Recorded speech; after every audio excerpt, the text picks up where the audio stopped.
Hello అండి, నా పేరు వెంకటలక్ష్మి. నేను కథ చెప్తున్నాను. కథలోకి వెళ్ళే ముందు అందరికీ నమస్కారం. రాజధాని మొత్తం మీద పేరుపడ్డ గ్రాంట్ స్కూల్ పిచ్చయ్య పంతుల్ది. ఇది నీలాపురానికి 2.5 కోసుల దూరంలో ఉన్న లంకెలపాలెంలో స్థాపించబడింది. చిరకాలం నుంచి ఏటికి ఏడు ఇంక్రిమెంట్తో సహా గొప్ప గ్రాంట్ అందుకున్నాడు పిచ్చయ్య పంతులు. చదువుల పడులకు సంబంధించి ఏ ఉద్యోగస్తుడైనా వచ్చాడనేసరికి పంతులు తన తాతల నాటి నల్ల లాంగు కోటు తొడుక్కొని బుట్టపాగా తగిలించుకొని పై పంచె వేసుకొని చంకలో రిజిస్టర్ల దస్త్రం దోపుకొని లేత కొబ్బరికాయలు రకరకాల కానుకలు చేత పట్టుకున్న శిష్య బృందంతో సహా బయలుదేరుతాడు. నీలాపురం చేరుకున్న పిచ్చయ్య పంతులు ఉద్యోగస్తుడిని దర్శనం చేసుకున్నాక సవ్యనీయంగా నమస్కరించి ముందుగా లేత కొబ్బరి నీళ్లు ఇస్తాడు. ఉద్యోగి అవి ఆరగించగానే ఆడపిల్లలు పూలదండలు మెడలో వేసి వరుసగా నించొని ప్రార్థన పాటలు మొదలు పెడతారు. దాంతో ఉద్యోగి ఉబ్బి తప్పిబ్బైపోతాడు. వాళ్లను ఆయన కొన్ని ప్రశ్నలు కూడా వేయటం కద్దు. ఆ తరువాత పిల్లలు తెచ్చిన కానుకలన్నీ అధికారికి అందజేస్తారు.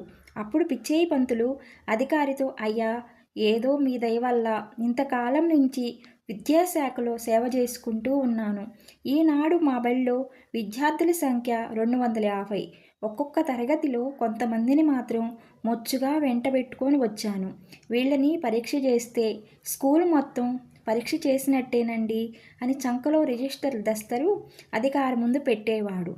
సరే మాస్టారు, మరి బయలుదేరదామా అని అధికారి అనేసరికల్లా అందుకు అభ్యంతరం ఏమున్నది బాబు, అయితే ఒక్కటే చిక్కు, మా లంకెలపాలానిక బండిదారి లేదు. 5 మైళ్ళు కాలినడకన పోవాల్సిందే. దారి పొడుగుతా ముళ్ళు గుచ్చుకుంటాయి. అడుగడుక్కి పాములు కాళ్ళకి చుట్టుకుంటాయి. మోటువాళ్ళం మేమే రాకపోకలకు యమయాతన పడుతూ ఉంటాం అంటూ వర్ణించి చెప్పేస్తాడు పంతులు. పోని అటువంటి కుగ్రామానికి పోయి అవస్థంతా ఎవడు పడగలడు అని అనుకుని ఉద్యోగస్తులు అక్కడనే కూర్చుని విజిటర్స్ బుక్కులో పిచ్చయ్య పంతులు స్కూలు గురించి అమోఘంగా రిమార్కులు వ్రాసిపోయేవారు. వీటిని బట్టే పిచ్చయ్యకు గొప్ప పేరు వచ్చేసి కడుపులో చల్ల కదలకుండా ఆయన పెద్ద గ్రాంటు అందుకోవడానికి వీలు చిక్కింది. ఒకసారి ఒక విద్యాశాఖాధికారి వచ్చాడు. ఈ సంగతి తెలియగానే పిచ్చయ్య పంతులు యథాప్రకారం పిల్లలతోటి రిజిస్టర్లతో లేత కొబ్బరికాయలతో కానుకలతో సహా అధికారి ఎదుట హాజరైనాడు. చిరునవ్వుతో, అధికారి, రండి మేస్టారు, మీ స్కూలుని గురించిన రిమార్కులన్నీ చూశాను. చాలా సంతోషమైంది. అవి చూసినప్పటి నుంచి మీ స్కూల్కి ఎప్పుడు రావటమా అని ఆత్రంతో ఉన్నాను.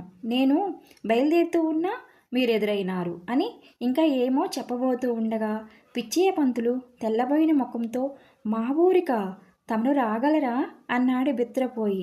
కాస్త తమాయించుకొని లంకెలపాలానికి పోయే దారిని గురించి భయంకరంగా వర్ణించటం మొదలుపెట్టాడు. అంతా విని, మేస్టారు, మేము వ్యవసాయదారులమే. మాది మీ లంకెలపాలెం కంటే కుగ్రామం. కాళ్లకు ముళ్ళు గుచ్చుకోవటం, పాములు చుట్టుకోవటం నాకు చిన్నప్పటి నుంచి అలవాటే అంటూ తన చరిత్రను వెల్లడించబోయేసరికి పిచ్చయ్య నిర్ఘాంతపోయాడు. అధికారి రాక తప్పేటట్లేదు. పంతులకు కంగారెత్తింది.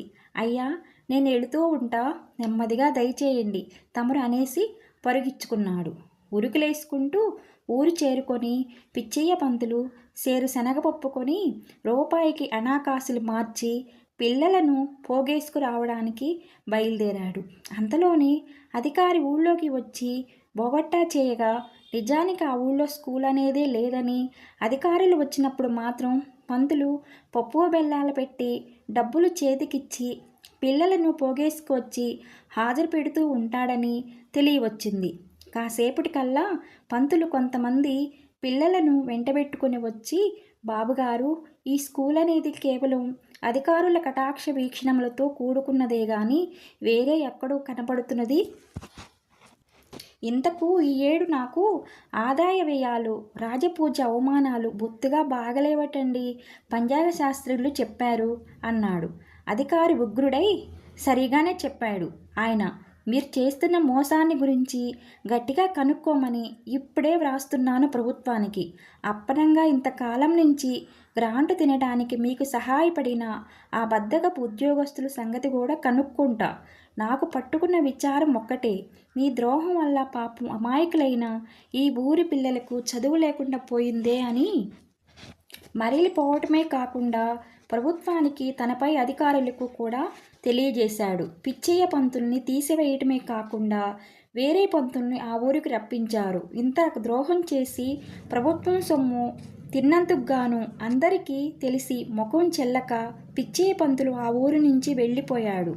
ఆ ఊరికి వచ్చిన పంతులు చాలా మంచివాడు. పిల్లలకి బాగా చదువు చెప్పి పిల్లల్ని మంచి ప్రయోజకుల్ని చేశాడు. దేనికి పనికిరాదనుకున్న ఆ గ్రామం నుంచి మంచి మంచి చదువులు చదివి పెద్ద పెద్ద ఉద్యోగాలు సంపాదించి ఆ లంకెలపాలెం గ్రామానికి పేరు తెచ్చారు ఆ ఊరు విద్యార్థులు.